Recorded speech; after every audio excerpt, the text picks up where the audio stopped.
जय हिंद। आज का एमसीक्यू स्टार्ट करने से पहले आप क्या कीजिएगा तो वीडियो के डिस्क्रिप्शन में टेलीग्राम का लिंक दिया गया है, जिसे जाके आप टेलीग्राम ज्वाइन कीजिए और ढेर सारा क्यूज वहां पे पड़ा हुआ है, जिसे आप दे के आप अपना स्कोर चेक कर सकते हैं। तो चलिए बिना देरी किए हुए हम लोग आज का एमसीक्यू स्टार्ट करेंगे। उसमें सबसे पहला क्वेश्चन हम लोग देखेंगे क्या है, पानी का घनत्व अधिकतम होता है। पानी का घनत्व जो है वह अधिकतम कब होता है? जब 4 डिग्री सेल्सियस पे पानी का घनत्व अधिकतम होता है। इसका सही आंसर होगा ऑप्शन नंबर बी। अगला क्वेश्चन देखेंगे हम लोग, सर सीवी रमन को भौतिक का नोबेल पुरस्कार प्राप्त हुआ था। सर सीवी रमन को भौतिक के क्षेत्र में कब नोबेल पुरस्कार मिला था? तो 1930 में मिला था। इसका सही आंसर होगा ऑप्शन नंबर बी। अगला क्वेश्चन हम लोग देखेंगे, दूध उदाहरण है एक। दूध जो है वह किसका उदाहरण है?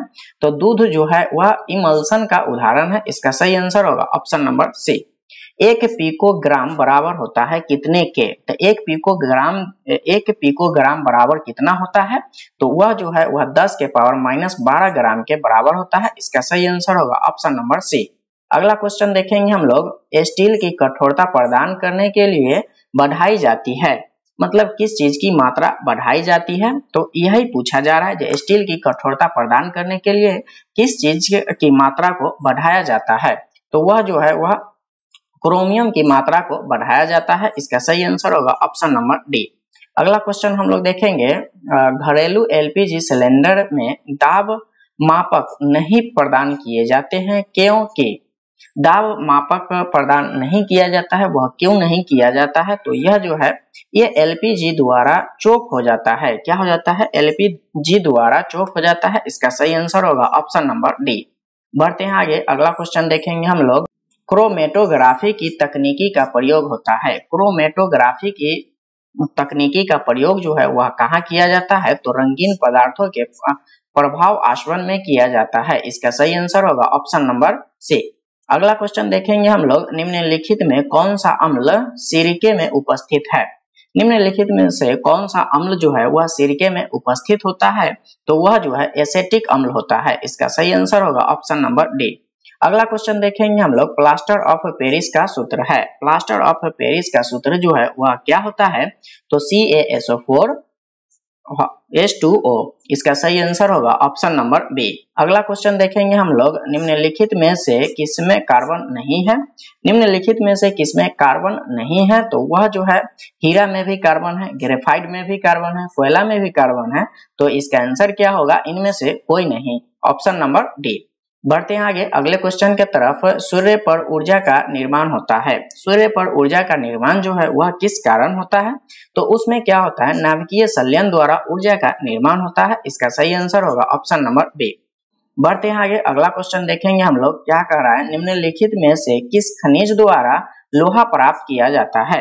लोहा प्राप्त किया जाता है किस खनिज के द्वारा? यही पूछा जा रहा है। तो हेमेटाइट के द्वारा होता है। इसका सही आंसर होगा ऑप्शन नंबर डी। एक कार बैटरी में प्रयुक्त विद्युत अपघटक होता है। एक कार बैटरी में प्रयुक्त विद्युत अपघटक जो है वह कौन होता है? तो सल्फ्यूरिक अम्ल होता है। इसका सही आंसर होगा ऑप्शन नंबर बी।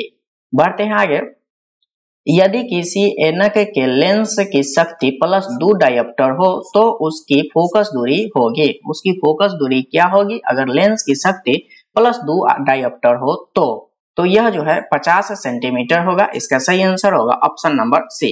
अगला क्वेश्चन हम लोग देखेंगे, 100 वाट की बिजली का बल्ब यदि 10 घंटे जले तो बिजली का खर्च होगा। बिजली का कितना यूनिट खर्च होता है? तो वह जो है अगर 100 वाट का बल्ब जो है वह लगातार 10 घंटे हम जलाते हैं तो कितना यूनिट खर्च होगा? तो 1 यूनिट खर्च होता है, मतलब 1 इकाई। इसका सही आंसर होगा ऑप्शन नंबर बी। अगला क्वेश्चन हम लोग देखेंगे, भारी पानी वह होता है, भारी पानी कौन होता है? तो ऑप्शन के हिसाब से चलेंगे। इसमें क्या दिया हुआ है? जिसमें हाइड्रोजन का स्थान आइसोटॉप ले लेता है। क्या है? जिसमें हाइड्रोजन का स्थान आइसोटॉप ले लेता है उसे भारी जल कहते हैं। इसका सही आंसर होगा ऑप्शन नंबर सी। बढ़ते हैं आगे अगले क्वेश्चन के तरफ, देखिए क्या है, ठंड के दिनों में लोहे के गुटका और लकड़ी को प्रातः काल छुए तो लोहा का गुटका जो है वह ठंडा लगता है क्योंकि? इसमें पूछा जा रहा है, जो लकड़ी भी छूते हैं हम लोग और लोहा भी छूते हैं ठंडे के दिनों में, तो ठंडा हमें ज्यादा महसूस होता है कौन? तो लोहा। तो इसमें जो ऑप्शन दिया गया है उसके हिसाब से आंसर क्या हो जाएगा, तो लकड़ी की तुलना में लोहा ऊष्मा का अच्छा चालक होता है। इसका सही आंसर होगा ऑप्शन नंबर बी। अगला क्वेश्चन हम लोग देखेंगे, हवा में जिस गैस की मात्रा सबसे अधिक होती है वह है। हवा में जिस गैस की मात्रा सबसे अधिक होती है वह गैस कौन सी है, तो नाइट्रोजन। इसका सही आंसर होगा ऑप्शन नंबर डी। अगला क्वेश्चन हम लोग देखेंगे, सौर मंडल का सबसे बड़ा ग्रह है। सौर मंडल का सबसे बड़ा ग्रह जो है वह कौन होता है, तो बृहस्पति ग्रह जो है वह सौर मंडल के सबसे बड़ा ग्रह है। इसका सही आंसर होगा ऑप्शन नंबर सी। बढ़ते हैं आगे, अगला क्वेश्चन हम लोग देखेंगे, सेल्सियस स्केल पर मानव शरीर का सामान्य तापमान होता है। सामान्य तापमान जो है वह मानव शरीर का कितना होता है, वो भी डिग्री सेल्सियस में, तो 37 डिग्री सेल्सियस होता है। इसका सही आंसर होगा ऑप्शन नंबर सी। परमाणु नाभिक के अवयव है। परमाणु नाभिक के अवयव जो है वह कौन होता है, तो वह प्रोटॉन और न्यूट्रॉन होता है। इसका सही आंसर होगा ऑप्शन नंबर सी। अगला क्वेश्चन देखेंगे हम लोग, मच्छर भगाने वाली दवाओं में सक्रिय रसायन है। मच्छर भगाने वाली दवाओं में सक्रिय रसायन जो है वह कौन होता है, तो एलिथीन होता है। इसका सही आंसर होगा ऑप्शन नंबर ए।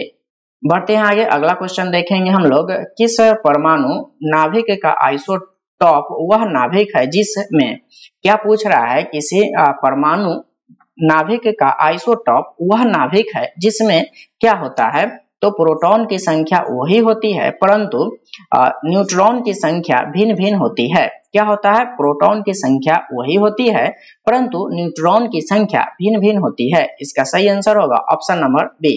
बढ़ते हैं आगे, अगला क्वेश्चन देखेंगे हम लोग, 20 वर्ष की आयु में मानव शरीर में हड्डियों की संख्या होती है लगभग में कितना होता है। जब मनुष्य का उम्र जो है वह 20 वर्ष हो जाए तब मनुष्य के शरीर में कितने हड्डियां होगा, तो इनमें से कोई नहीं। इसका सही आंसर होगा ऑप्शन नंबर डी।